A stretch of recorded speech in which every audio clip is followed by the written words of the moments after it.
I'm here with Terry Alfred, who is the Executive Director of the African American Heritage Corridor right here behind us. You'll see the archway, and you oversee everything in this whole corridor.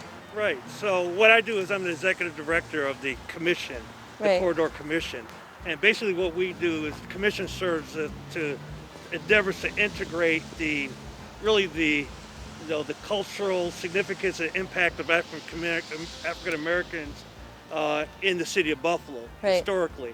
And through the course of this month, I want to cover more of the corridor with you. Yeah, we're going to do a nice little walkthrough in most of the spaces. This is the iconic Colored Musicians Club and Museum, which was the bastion of all the greats in jazz that you can name. They all mostly came through here.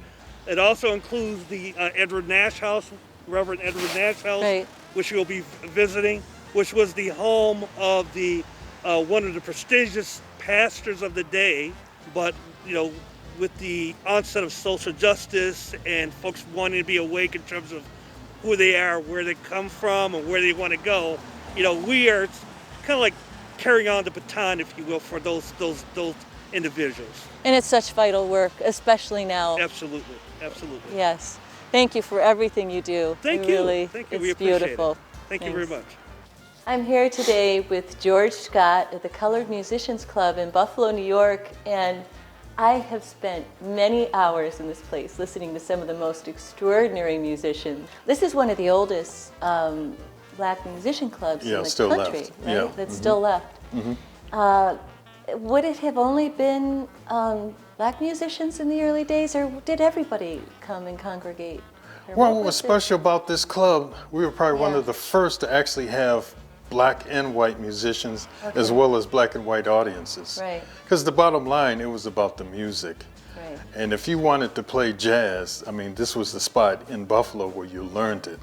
And the musicians were very helpful and sharing with anybody who wanted to learn how to play jazz, which made it special. Now, this painting here was done by Mr. William Cooper. And William Cooper was a local artist that was known worldwide. This was maybe the second to last work that he did prior to his death. But when we get people from all over the world, this is probably one of the first places that pictures are taken. And speaking of which, we had a famous celebrity that took a picture right in front of this. The gentleman just passed away last year, Chadwick Boseman. He played Thurgood Marshall when he was in Buffalo, but who knew that a year later he would be one of the biggest actors with Black Panther. And I got to stand with him right in front of this one. Wow. So come on back. Thank you, George. Now, what we did with this museum, we wanted to make this interactive because, as you mentioned earlier, we want to get young people liking or wanting to get into jazz music. Right. So it's interactive as to, we have mixing boards here. So we have 3 jazz songs with local jazz people in it. Harold Arlen, he was from Buffalo, and he wrote the famous song Over the Rainbow. We have Duke Ellington's Take the A Train. There was a Buffalo gentleman by the name of Stuff Smith who played the first jazz violin and was a singer in the band. And then naturally, probably the greatest jazz player that came out of here would be Grover Washington. And of course, Mr. Magic. So again, you can mix the sound however you want to listen to the song, which is pretty cool, and the kids love that. Wow, that's great. So it gives them experience on the mixing board, so they can actually, have some engineering. Get a feeling. Yeah. Now over here, we have a wall with this picture here shows some of the many famous musicians and vocalists that came through Buffalo, in some cases lived in Buffalo. So we had Louis Armstrong's wife, Lil Armstrong, who lived in Buffalo. Oh, I didn't know that. Yes. Wow. Yeah. Right after pretty much a divorce with her husband, she came here. She was a member of our union. And in 1971, when she passed, her estate still paid her dues 3 years after. Wow. And we had Nat King Cole here. We had Duke Ellington, as I mentioned. Ella Fitzgerald did many concerts here. And what is this over here that you have? Well, over here, what we did was most youngsters, they don't know some of these instruments. Now, naturally, drums, guitar, piano, they know, but some of them they don't get to see what a trombone is, or what a trumpet is, or alto sax or tenor sax. So we have each one of those instruments sitting on a particular color, and then we have a matching button. So they would just simply press and hold the button down, and they get to hear 20 seconds or so of what a trombone sounds like, or a bass, stand-up bass, trumpet, and so on. Well, can we take a look at the club upstairs? Sure, let's go upstairs. Spent many a time with my misspent youth up in that room listening to Yeah, come on up. wonderful jazz musicians.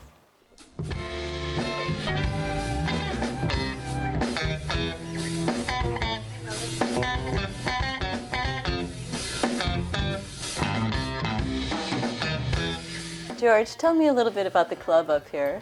Well, this is where the magic takes place. Yeah. Like I mentioned, back in the early 30s with segregation, a lot of these visiting musicians as well as local musicians, when they got done playing at these famous clubs around the city, they couldn't stay, oddly enough, and eat or drink with the audience who paid the good money to see them play.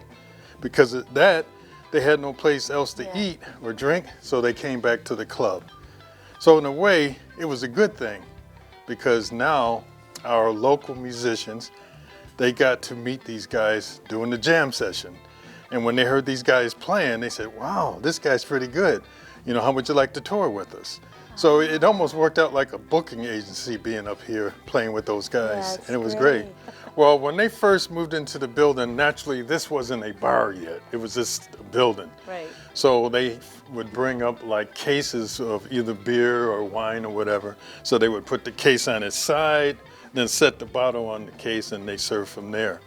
Well, they had some members who were carpenters, so they built this bar by hand. So this is the original actual bar that served all the famous people that we mentioned earlier. And you know, you even see some knife cuttings and things like that. Wow, that's great. And then it also sort of had a speakeasy type of feel to it too. So it was open after hours? Yes. Yeah. And the club got in trouble one night. If we come back here a little bit, where the refrigerator is right here, there used to be a window back there.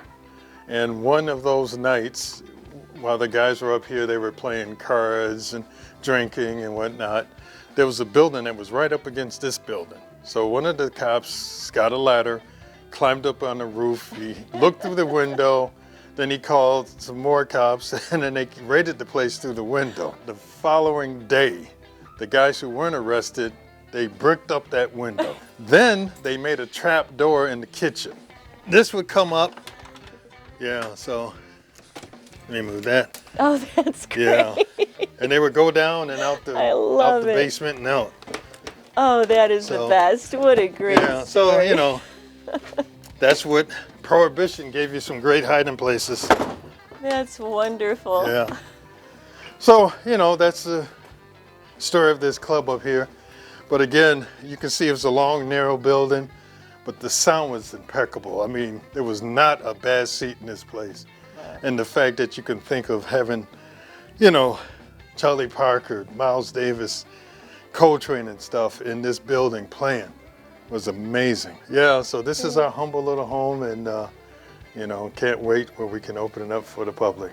Thanks, George. I appreciate the tour today. No problem. Thank you.